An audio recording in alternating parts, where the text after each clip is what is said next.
Reserving the right to object, I want to say that I can't for the life of me figure out why it is so difficult to get a vote on the bills that Senator Sanders has just referenced when, by my count, the President of the United States, the Speaker of the House, a large majority of the House of Representatives, and I think a supermajority of this body are all in favor of $2,000 COVID relief payments to working Americans.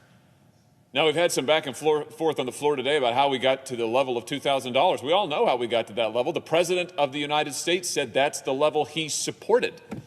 The number originates with him. This is the number that he has asked for, and the House adopted it. And a majority of senators have said already publicly that they support it. And yet we can't seem to even get a vote on it. We can't even seem to have debate on it. I mean, with all due respect, this doesn't seem to me to be a Republicans versus Democrats issue. This seems to be the Senate versus the United States of America. And I just don't understand it. And I'm willing to bet that the American people don't understand it either. I mean, here we are in the throes of the worst pandemic in a century that working people have borne the brunt of.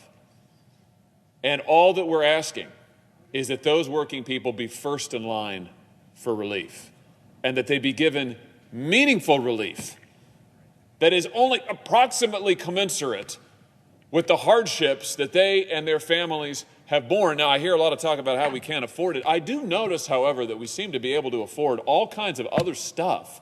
We can afford to send lots of money to other governments. We can afford to send all kinds of tax breaks and bailouts to big corporations. We can afford to spend enormous sums of money on pork, hundreds of billions of dollars in that last bill on pork, hundreds of billions. But we can't seem to find the money for relief for working people that the President and the House and the Senate all support, and yet we can't seem to get onto the floor. Let me just share 3 stories that I've heard just this week alone, from my home state, from Missouri. Danielle from St. Louis County, she called my office. She said her utilities are about to be shut off. She's desperate for help. She said a $2,000 payment would go a long way to help keep the lights on and her house warm. I heard from a mother in southeast Missouri, that's the boot heel of my state.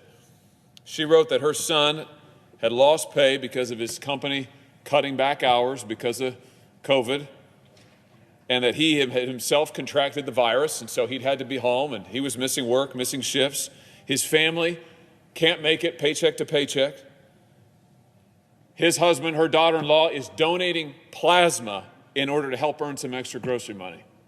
Donating plasma in order to get some money to pay for groceries to feed their family. Richard from St. Louis wrote to me that any extra help that he could get would go directly to paying his rent and his utilities. He had a job that he lost in the retail sector, and he's desperately struggling. I'll just say, Mr. President, these are not people who are ne'er-do-wells.